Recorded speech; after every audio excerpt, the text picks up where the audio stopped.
Latest updates ఎప్పటికప్పుడు పొందడానికి big TV WhatsApp channel follow అవ్వండి. లింక్ డిస్క్రిప్షన్ లో ఉంది. వైసీపీ అధ్యక్షుడు జగన్ కు ఇప్పటికే షాక్ ఇచ్చిన ఆ నాయకుడు తాజాగా తెలుగుదేశం పార్టీ సీనియర్ లీడర్ కి ఊహించని స్ట్రోక్ ఇచ్చారట.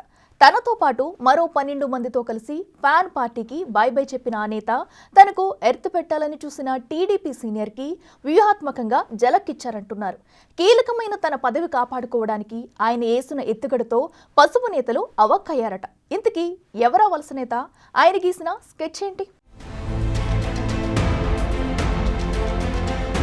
Shri Vijaya Visakha milk producers company limited Visakha డైరీగా పాపులర్ అయిన ఆ సహకార సంస్థ చైర్మన్, వైసీపీ పశ్చిమ నియోజకవర్గం మాజీ ఇన్ఛార్జ్ ఆడారి ఆనంద్ కుమార్ వైసీపీకి రాజీనామా చేసిన రోజుల వ్యవధిలోనే బీజేపీ తీర్థం పుచ్చుకున్నారు. 2024 ఎన్నికల్లో ఓటమి చెందటంతో వైసీపీకి దూరంగా ఉన్న ఆడారి ఆనంద్ తనతో పాటు విశాఖ డైరీలో ఉన్న 12 మంది డైరెక్టర్లతో ఆ పార్టీకి రాజీనామా చేయించారు. కూటమి ప్రభుత్వం అధికారంలోకి వచ్చిన తరువాత విశాఖ డైరీలో జరుగుతోన్న అవకతవకలపై హౌస్ కమిటీ ఏర్పాటు చేయడంతో ఆయన ఈ నిర్ణయం తీసుకున్నట్లు ప్రచారం జరిగింది. విశాఖ డైరీలోని తమ ప్రాధాన్యాన్ని, ఆస్తులను కాపాడుకోవటానికి ఆడారి ఆనంద్ కాషాయ కండువా కప్పుకున్నారట.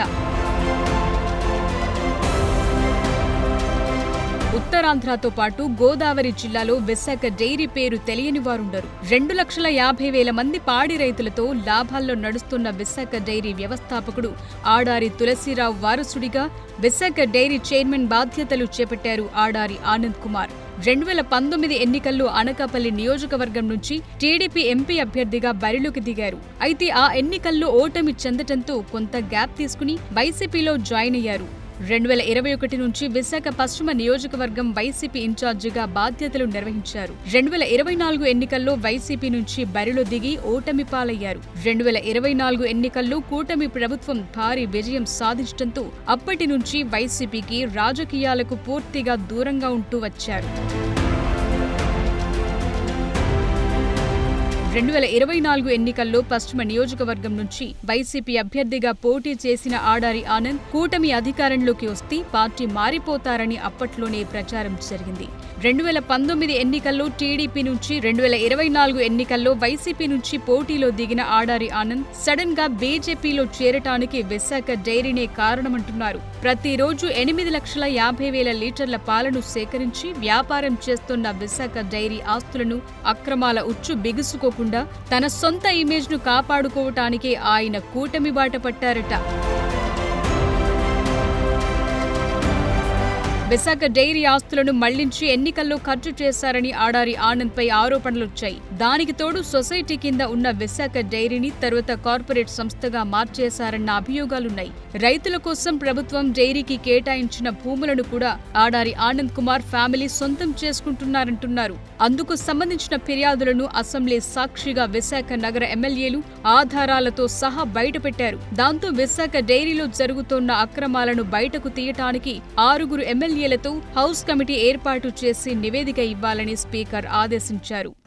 విశాఖ డైరీలో అవినీతి అవకతవకలు జరిగాయనే ఆరోపణలపై సమగ్రమైనటువంటి విచారణ జరపడానికి ప్రత్యేకమైనటువంటి సభా సంఘం స్పీకర్ గారు ఏర్పాటు చేయాలని చెప్పి నేను ప్రతిపాదిస్తున్నాను. అధ్యక్ష, మీరు ప్రత్యేకమైనటువంటి సభా సంఘం పెట్టండి. ఈరోజు సభ్యులందరూ చెప్పిన అభిప్రాయాలు, ఇంకా ఎవరైనా సరే అర్జీలు ఇస్తే అర్జీలు అన్నీ తీసుకొని సమగ్రమైనటువంటి రిపోర్టు ప్రభుత్వానికి ఇస్తే తదుపరి చర్యలు తీసుకోవడానికి అవకాశం ఉంటుంది. మీకు మళ్ళీ కోరుతున్నాను, దీని మీద ఇమీడియట్గా ఒక సభా సంఘం సభ అభిప్రాయం తీసుకొని వెయ్యాలని చెప్పి మీకు ఈ సందర్భంగా కోరుతున్నాను. విశాఖ డైరీలో అవినీతి అక్రమాలను నిగ్గుతేల్చేందుకు శాసనసభ సభా సంఘాన్ని ఏర్పాటు చేశారు. సభా సంఘానికి ఎమ్మెల్యే జ్యోతుల నెహ్రూను చైర్మన్ గా, ఎమ్మెల్యేలు బొండా ఉమామహేశ్వరరావు, వెలగపూడి రామకృష్ణబాబు, పల్లా శ్రీనివాసరావు, గౌతు శిరీష, ఆర్వీఎస్కేకే రంగారావు, దాట్ల సుబ్బరాజులను సభ్యులుగా నియమించారు. విచారణ విషయంలో ఈ సంఘానికి పూర్తి స్థాయి అధికారాలు అప్పగించారు. విచారణకు అవసరమైతే నిపుణులను నియమించుకునేందుకు కమిటీకి వెసులుబాటు కల్పించారు. జగ్గంపేట ఎమ్మెల్యే జ్యోతుల నెహ్రూ చైర్మన్ గా వ్యవహరిస్తున్న ఈ హౌస్ కమిటీ విశాఖ డైరీలో తనిఖీలు చేసింది. సంస్థ నిధులు దుర్వినియోగం జరిగినట్లు ఆరోపణలపై ప్రశ్నిస్తే యాజమాన్యం నుంచి స్పష్టమైన సమాధానాలు రాలేదట. ఆర్థిక లావాదేవీలపై ఆడిటర్లు, కంపెనీ చట్టంపై అవగాహన ఉన్న నిపుణులతో సమగ్ర విచారణ చేయిస్తామని సభ కమిటీ అంటోంది. పాడి రైతులకు ఎలాంటి నష్టం లేకుండా డైరీ మళ్లీ లాభాల్లో నడిచేలా ఏం చెయ్యాలనే అంశంపై శాసనసభకు నివేదిక ఇస్తామంటోంది.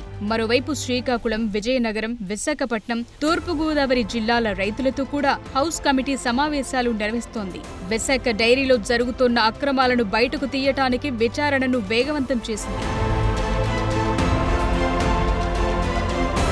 ఆ భయంతోనే ఆడారి ఆనంద్ కుమార్ గత కొంతకాలంగా జనసేన పార్టీలో జాయిన్ అవుతారని జోరుగా ప్రచారం సాగింది. అయితే ఆనంద్ జాయినింగ్ వ్యవహారం కూటమి నేతల మధ్య చర్చకు రాగా టీడీపీ నుంచి సానుకూలమైన స్పందన రాలేదట. దాంతో జనసేనలో ఆడారి చేరికకు డోర్లు క్లోజ్ అయ్యాయట. ఒకవైపు విశాఖ డైరీ చైర్మన్ పదవి చేయి జారిపోతుందన్న బెంగ, మరోవైపు కేసుల భయంతో అల్లాడుతోన్న ఆడారిని టీడీపీ, జనసేనలు వద్దనుకున్నప్పటికీ బీజేపీ అక్కున చేర్చుకోవడం చర్చనీయాంశంగా మారింది. విశాఖకు చెందిన బీజేపీ మాజీ ఎమ్మెల్సీ మాధవ్ ఆయన చేరిక వెనుక చక్రం తిప్పారంటున్నారు. ఇవాళ భారతీయ జనతా పార్టీకి మంచి రోజుగా మేము భావిస్తున్నాం. ఒక మంచి సందర్భం. కేవలం ఉత్తరాంధ్రే కాదు, యావత్ ఆంధ్రప్రదేశ్లో కూడా ఇవాళ అడారి ఆనంద్ గారి యొక్క చేరిక కారణంగా భారతీయ జనతా పార్టీలో ఒక నూతన ఉత్సాహం వచ్చింది.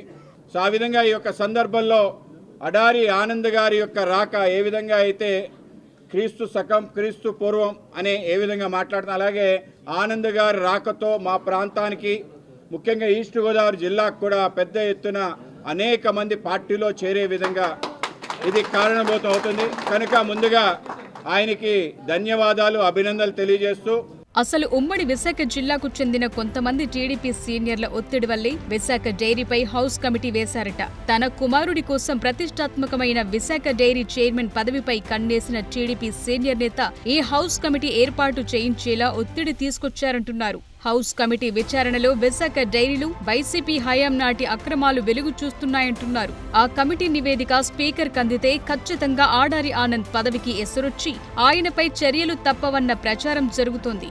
అందుకే ఆయన పొలిటికల్ ప్రొటెక్షన్ కోసం బీజేపీలో చేరారట. మరి ఈ పరిణామాన్ని తెలుగుదేశం ఎలా తీసుకుంటుందో? హౌస్ కమిటీ విచారణలో ఆడారి అక్రమాలు వెలుగు చూస్తే కమలనాథులు ఆయనకు ఎంతవరకు అండగా ఉంటారో చూడాలి.